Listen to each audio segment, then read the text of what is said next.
le Danemark pour ce nouveau numéro du Club BBH. Bonjour à tous et à toutes et bienvenue en direct d'Odense pour un nouveau numéro du Club BBH, votre rendez-vous d'avant-match. On est parti pour 35 minutes ensemble pour tout savoir sur le match du jour. On suivra bien évidemment l'échauffement des rebelles en direct, les dernières informations sur l'équipe. Vous écouterez notamment Raphaël Tervel, l'entraîneuse qui s'est exprimée sur cette affiche. Ce match entre Odense et BBH, la Ligue des Champions qui est de retour. Et puis on vous laissera ensuite rejoindre Eurosport 2 aux alentours de 16h pour pouvoir profiter de cette rencontre. L'échauffement, les rebelles, elles y sont. On va le suivre bien entendu tout au long de cet après-midi. Et puis le sommaire de cette émission. Nous reviendrons sur Benoît Campion, l'athlète notamment parrainé par le Saint, était mercredi à la Brest Arena. Il a donné le coup d'envoi de la rencontre entre BBH et Sambre, l'occasion de le rencontrer. On est également parti à la rencontre d'Oriane Ondono cette semaine, vous l'entendrez dans quelques instants. Le zoom du club BBH consacré au stage, le stage de l'association d'Aix-Maurienne, et puis bien entendu toutes les images et les dernières informations sur le match du jour. Coup d'œil à l'échauffement qui est en cours pour les rebelles. Et nous, pour démarrer, on va s'intéresser à la dernière rencontre du BBH. C'était mercredi en championnat. Le BBH recevait Sambre. Je vous propose de découvrir tout de suite les meilleurs moments de cette rencontre en images. C'est parti.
Et à l'occasion de cette rencontre, c'est un athlète, Benoît Campion qui a donné le coup d'envoi du match, spécialiste du 1500 mètres. L'athlète soutenu notamment par le sein s'est confié à notre micro juste avant la rencontre. Il revient sur sa saison et sur les Jeux Olympiques. Il n'a pas participé pour un petit pour quelques dixièmes seulement pour l'ENIMA. Il évoque également la saison à venir et revient sur Brest, ville de sport. Écoutez-le, Benoît Campion.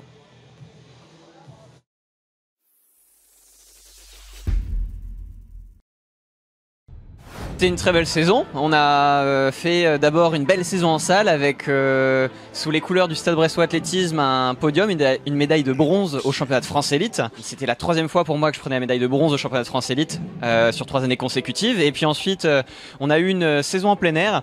Alors on a battu notre record au meeting de Nice. Malheureusement il manquait un tout petit peu une demi-seconde pour aller chercher les minima pour les Jeux. On est quand même fiers du parcours, fiers de ce qu'on a fait. Et puis il y a des Jeux Olympiques dans 4 ans donc rendez-vous est pris. Et déjà on s'inscrit dans un renouveau. On a pris le temps de faire le point sur les 4 années qui sont écoulées. Nous on aime compter en Olympiade, en athlétisme et on repart sur un nouveau fonctionnement avec un nouveau groupe d'entraînement. Je vais travailler avec les Britanniques, le groupe de la championne olympique de 800 mètres Kelly Hodkinson et donc je vais partir vivre à Manchester pour travailler avec eux là-bas et puis on va sillonner un petit peu le monde en stage d'entraînement avec notamment un camp de base en Afrique du Sud sur lequel on passera 4 mois de l'année.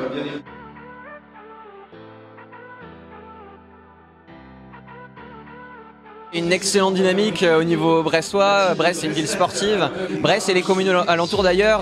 C'est vrai que tous les week-ends il se passe énormément de choses quand on voit les filles du BBH, les gars du Stade Brestois football où j'ai commencé d'ailleurs dans mes jeunes années. Voilà, c'est vrai qu'il y a une vraie dynamique qui s'inscrit dans le territoire et ça fait plaisir d'en faire partie à travers le maillot du Stade Brestois Athlétisme que je porte au championnat de France très fièrement chaque année. Il y a vraiment des synergies à travers tous ces sports et puis aujourd'hui c'est l'athlétisme qui est mis en avant donc c'est super. C'est vrai que chez les jeunes c'est bien de pratiquer différents sports. Aussi le réseau Le Sein, Gérard Le Sein qui m'accompagne dans mon projet. C'est un groupe qui est présent dans énormément de clubs, d'associations sportives dans la région. Et donc c'est vrai que je suis ici aussi pour ça. C'est vrai qu'on travaille ensemble, il y a un maillage et ça fait super plaisir de voir que partout il y a du sport, il y a des sourires et il y a de l'énergie à Brest. L'athlétisme c'est un sport individuel mais on a commencé déjà dans la famille, les frères et sœurs avec un sport collectif. Pour ma part c'était le football et puis j'avais beaucoup de copains qui faisaient du handball à l'école primaire, au collège. Faut pas croire, l'athlétisme a beau être un sport individuel quand on est sur le tartan, on travaille en équipe. Il y a une équipe de 12 personnes qui me suit déjà. Là, je rejoins un groupe de Britanniques, on est une trentaine d'athlètes, il y a 3 à 4 différents coachs. Donc non, vraiment c'est un travail collectif et donc les complicités qu'on peut voir dans des sports collectifs, on l'a aussi en athlétisme et que ce soit à l'entraînement ou aussi en compétition. Benoît Campion, à qui on souhaite bien entendu une excellente saison à venir. L'échauffement des rebelles qui se poursuit, vous le découvrez grâce à notre caméra installée au cœur de cet échauffement. Et nous, on va tout de suite s'intéresser au Zoom du club BBH. C'est parti, le Zoom.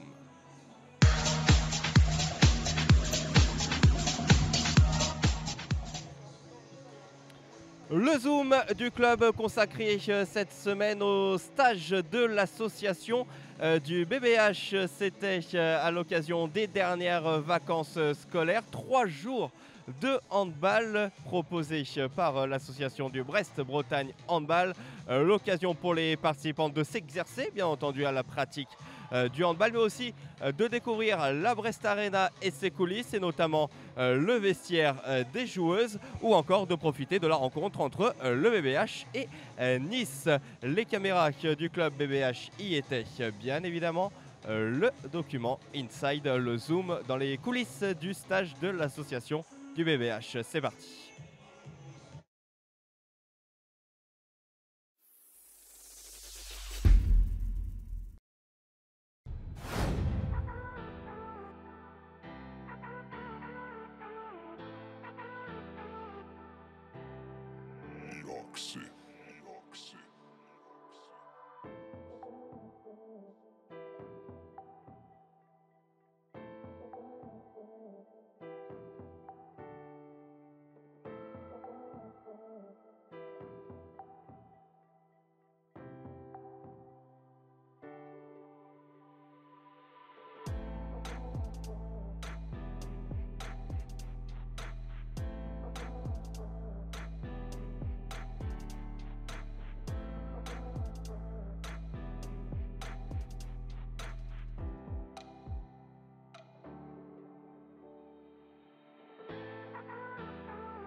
le stage de l'assaut. J'en ai perdu ma fiche, le stage de l'assaut avec ce document.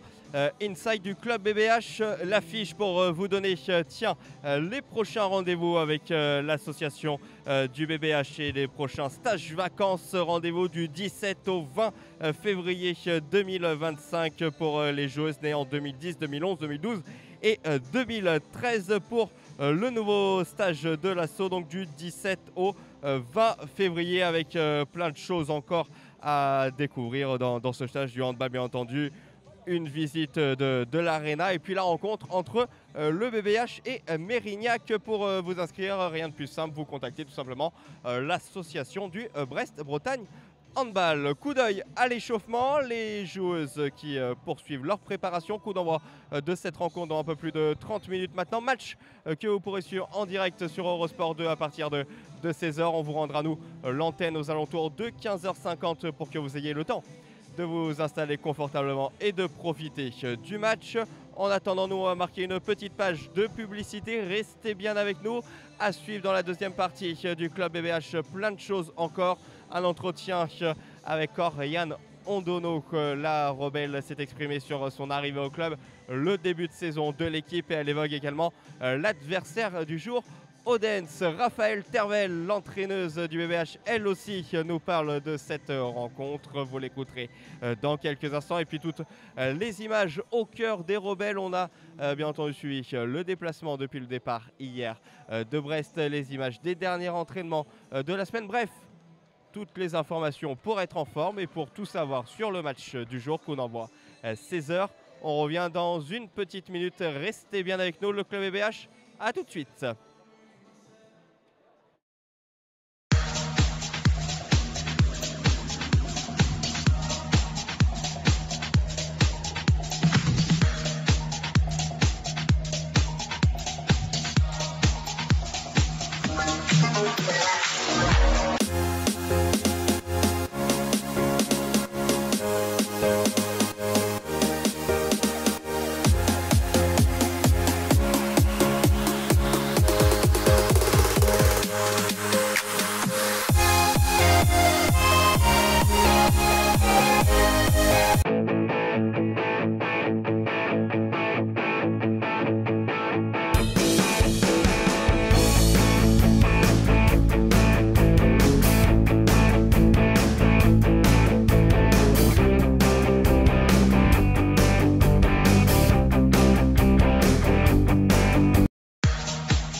Le club BBH, deuxième partie. Restez avec nous, Oriane Ondono qui s'exprime. L'entretien de la semaine à découvrir dans quelques minutes. Mais auparavant, on va s'intéresser aux derniers entraînements des Rebelles cette semaine à la Brest Arena.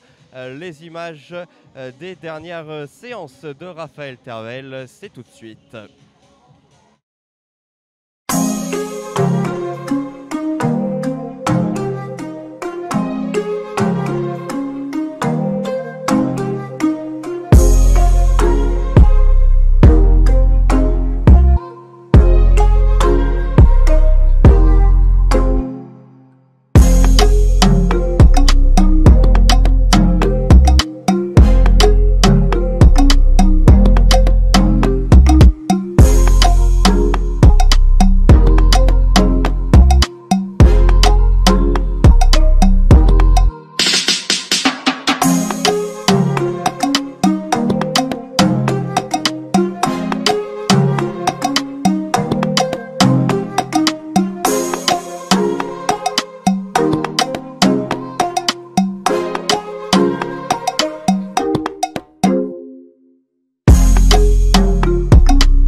dernière séance de cette semaine. On en vient maintenant à l'invité de la semaine. Il s'agit d'Oriane Andono, l'invité.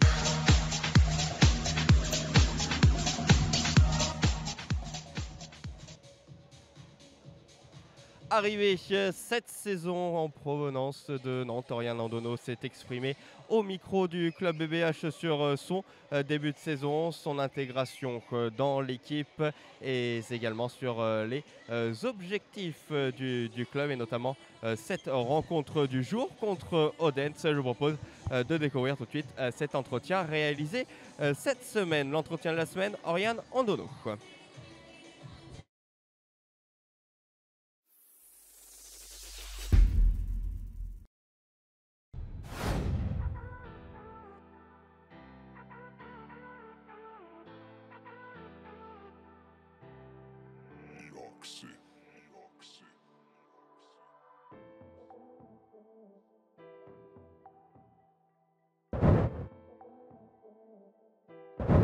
Et bah, ça s'est super bien passé. Je connaissais déjà pas mal de filles, donc c'était beaucoup plus facile pour moi. Et j'aime beaucoup le groupe. Je trouve que ça se passe bien, on vit bien ensemble. Et puis ça se ressent sur le terrain parce qu'il y a une alchimie qui fait qu'on fait un bon début de saison. Oui, on est contente de notre début de saison. Je pense qu'on a fait de bonnes choses, on a bien travaillé et les matchs ont été bien, donc ça c'est plutôt satisfaisant. Après voilà, la route est encore longue, donc on continue et j'espère que ça continuera comme ça pour la suite. Alors déjà on joue Sambre mercredi, donc l'objectif c'est d'aller chercher les 3 points. Pareil, de continuer à travailler en championnat, d'essayer de rester invaincu et puis ensuite on a Odense, donc un gros match, 2 gros matchs en aller-retour un petit peu avant la trêve, donc on va essayer aussi d'aller chercher des points là-bas et surtout d'en gagner chez nous. Exactement, c'est un sérieux prétendant pour pouvoir finir en tête du groupe. Elles ont gagné Győr récemment, donc je pense que ça va être un match, 2 matchs très accrochés, j'espère en tout cas. Ouais, ça va être difficile et on va essayer de gagner. Personnellement, je suis contente. Je trouve que Raph utilise super bien l'équipe, donc on a tout du temps de jeu, j'ai du temps de jeu et franchement, je m'éclate sur le terrain. J'essaye vraiment de prendre du plaisir et franchement, je suis hyper contente d'être au BBH et de pouvoir jouer la Ligue des Champions. Donc ouais, je suis contente de mon début de saison.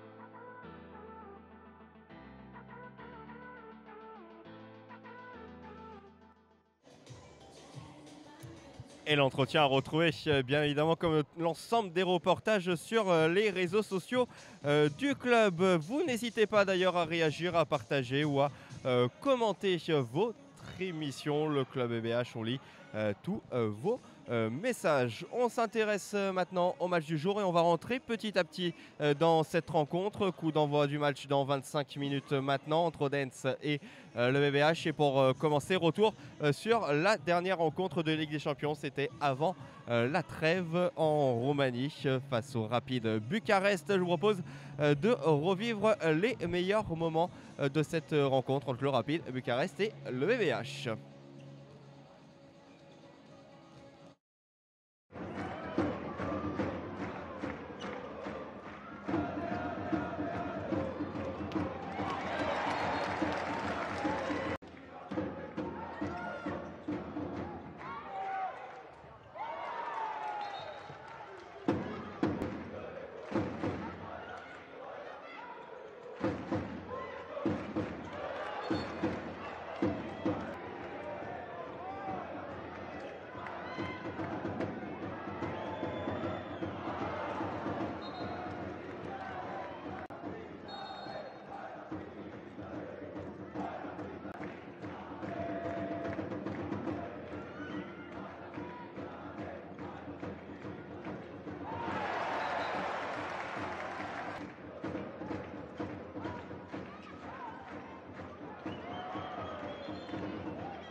15h passées de 37 minutes, petite page de pub, la dernière dans cet avant-match et on revient dans une minute. Vous entendrez Raphaël Tervel, l'entraîneuse du BBH qui s'est exprimée sur la rencontre à venir, les statistiques et toutes les dernières informations sur ce match et puis le document Inside du club BBH, les coulisses du déplacement. Restez bien avec nous, très courte page de pub, une minute et on est de retour juste après, à tout de suite.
De retour ici au Danemark, Odense BBH, c'est l'affiche de cette nouvelle journée de Ligue des Champions. Un peu plus de 2000 spectateurs attendus aujourd'hui dans cette salle.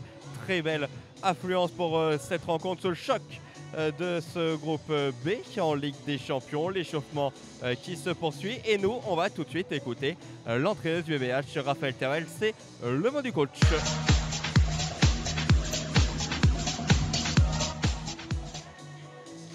Le mot du coach Raphaël Tervel qui s'exprime sur cette rencontre et sur l'enjeu de ce match. Écoutez-la.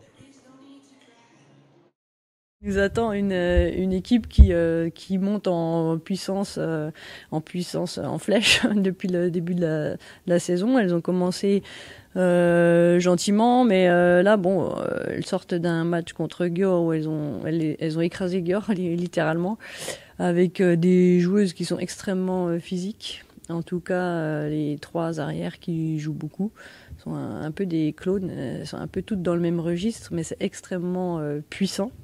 Donc, et ça court comme toutes les équipes danoises. Donc physiquement, c'est très très fort.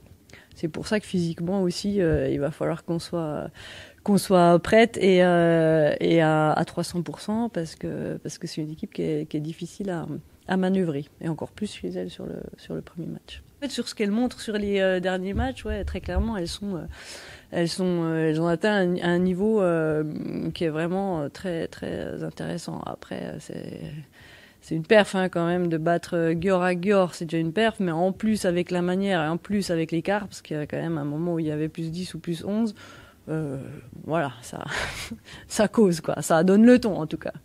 Donc c'est bien parce que nous on aime bien jouer contre les grosses équipes, donc là on va avoir un gros match qui nous attend, donc c'est cool.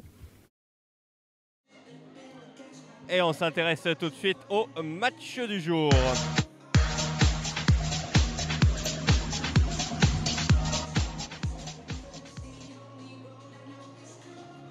Le match du jour et coup d'œil pour commencer à la presse locale et notamment Ouest France qui est parti à la rencontre. Doriane Andono, bon choix pour le quotidien. Ouest France, elle revient sur son début de saison. La Brestoise Doriane Andono est une référence en défense.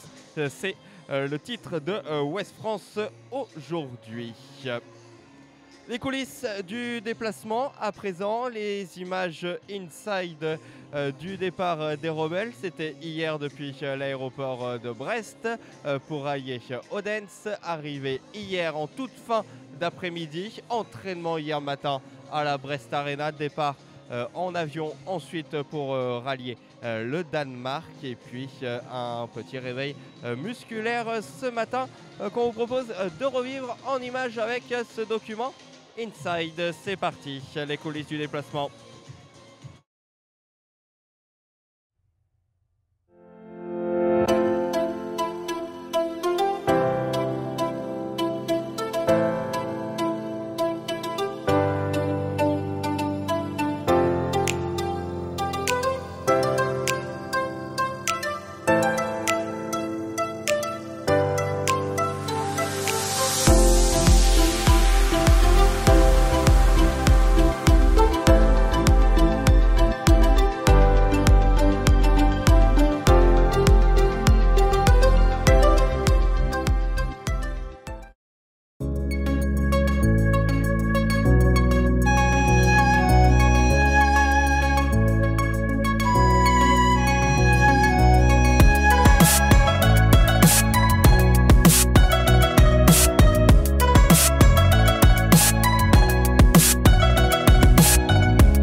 Toujours très sympa ces moments au cœur de l'équipe. Je vous propose de découvrir la dernière journée de Ligue des Champions. C'était juste avant la trêve. Lors de cette dernière journée, les équipes qui s'étaient imposées. Brest l'avait emporté en Roumanie contre le Rapid Bucarest, 34-31. Et puis Odense, de son côté, avait fait sensation en dominant nettement Győr sur le score de 35-28. Les dernières minutes d'échauffement pour les rebelles. Dans 2 minutes, elles vont regagner les vestiaires pour commencer le protocole d'entrée, la cérémonie d'entrée qui va démarrer d'ici 5 minutes. On vous laissera à temps pour rejoindre Eurosport 2 pour profiter de cette rencontre. On poursuit nous sur la présentation de cette journée et puis notamment justement les matchs de cette journée avec plusieurs rencontres qui se sont déjà déroulées. Győr qui s'est imposé 31-20 contre le Rapid Bucarest. Budućnost 23, Esbjerg 27. La victoire d'Esbjerg sur le terrain de Budućnost. Ça c'est l'autre affiche qui s'est déjà déroulée. Puis un match est actuellement en cours entre Vipers et Ludwigsburg. Ce qui nous donne au classement quelque peu évolué depuis ce que vous voyez actuellement à l'écran, puisque Győr a repris la première place du groupe avec son succès contre le Rapid Bucarest. Coup d'œil sur les buteuses. Et notamment on va découvrir côté BBH Clarisse Mero qui a inscrit le plus de buts en Ligue des Champions que sur les 6 premières rencontres disputées. Justement, On parlait de but, on va poursuivre alors que l'échauffement touche à sa fin côté Rebelle. On va poursuivre et on va découvrir le top but de la dernière journée de Ligue des Champions. C'est parti.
Coup d'œil sur le terrain qui s'est vidé, le protocole qui va être mis en place dans quelques instants. Juste le temps pour nous de vous indiquer quelques informations encore, avec notamment un mot sur le championnat et les deux équipes donc, qui se sont imposées cette semaine en championnat. Odense qui occupe actuellement la première place du championnat danois avec 8 victoires en 8 matchs. Et puis 2 informations avant de vous rendre l'antenne et de vous laisser rejoindre Eurosport 2. Ce pourrait être aujourd'hui la 50e victoire de Brest en Ligue des Champions. Et il y a actuellement 17 équipes qui ont réalisé cette statistique de s'imposer 50 fois en Ligue des Champions. Et puis si Odense marque 31 buts dans ce match, elle sera la 18e équipe à atteindre 2500 buts en Ligue des Champions. Les deux équipes qui se sont rencontrées à 10 reprises jusqu'à présent. Brest s'est imposé 3 fois, Odense a remporté 6 matchs et puis il y a eu un match nul. La lumière est éteinte, le temps pour nous de rendre l'antenne. Merci à vous tous et à vous toutes de nous avoir suivis. Direction Eurosport 2 pour profiter du match et nous on se donne rendez-vous très vite pour un nouveau numéro du Club BBH. Merci à tous, excellente soirée, excellent après-midi, 16h le début du match et à très vite, salut.